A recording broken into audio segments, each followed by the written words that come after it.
All right, everyone, welcome back to my channel. Willkommen Giano Namaste. Big news for all eFootball fans. Update 4.4.0 is dropping this Thursday, basically tomorrow on April 17th, and there's a ton to unpack. Let's break it down, and this will be a quick summary, so it will be not a lengthy video. I will be using the original video. So in the background of the announcement video, you can see we got our first tease of something called eFootball Connect. It hasn't been officially detailed yet, but many are hoping this means crossplay is finally getting fully implemented. So two eFootball producers walked us through the update, presenting everything in three main categories. First, gameplay. Second, player development. Third, useful functions. Let's dive into each.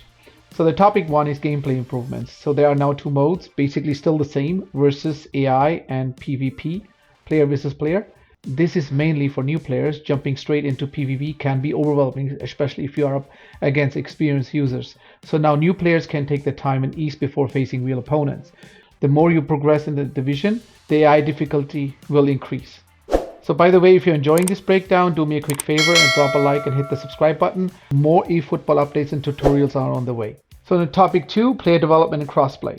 Finally, crossplay, it is official. Now you will be able to play co-op friends matches across PlayStation, Xbox, Steam, and Windows. Also, the ranked matchmaking will now be combined across all platforms, meaning faster matchmaking and more opponents.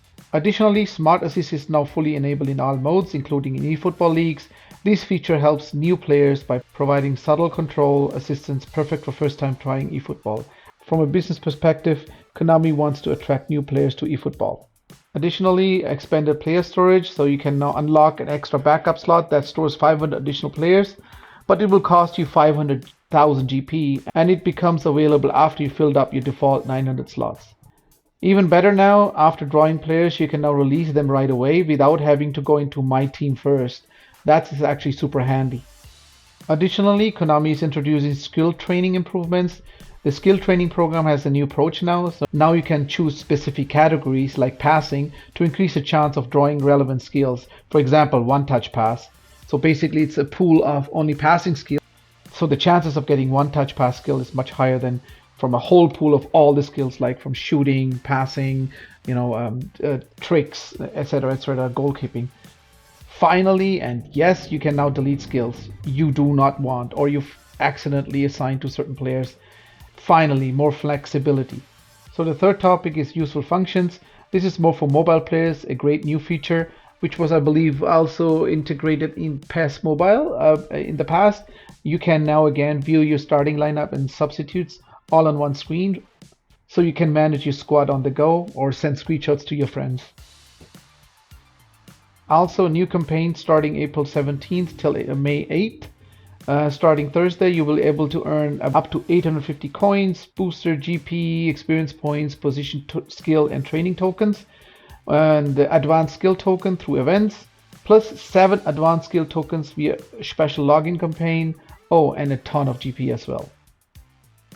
Last only, Konami addressed a lot of gameplay concerns, so a lot of people sent some concerns to Konami, and here are some. For example, passing mechanics has been tweaked. Player pass stats will now affect speed and sharpness of passes. Lowered stats basically to slower passes. Higher stats quicker and sharper, giving more control in build-up play.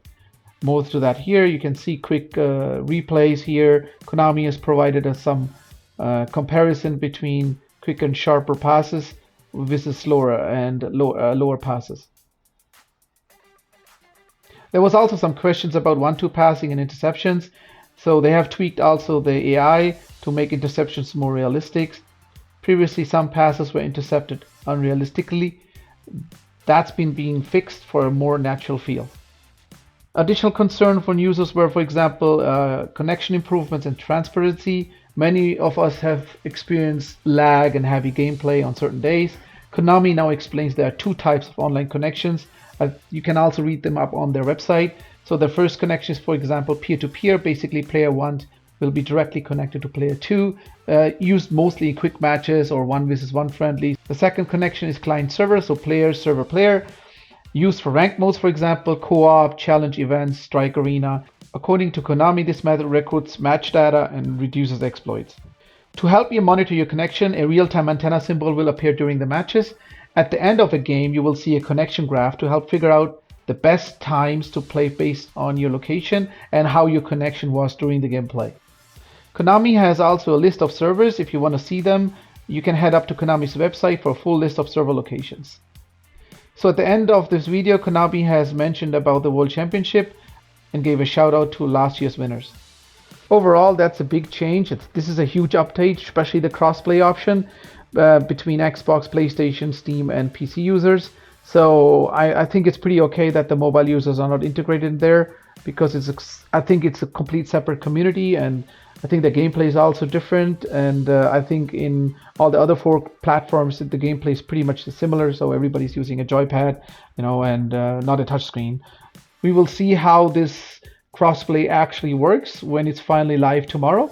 So that wraps up everything from eFootball 4.4.0 update coming this Thursday. If you found this helpful, please like this video, subscribe to the channel, and turn the bell on so you never miss the latest news, gameplay breakdowns, and tutorials. Much more is coming, including training guides, meta builds, gameplay to take your game to the next level. Stay safe, be kind to each other, and as always, till next time, peace out.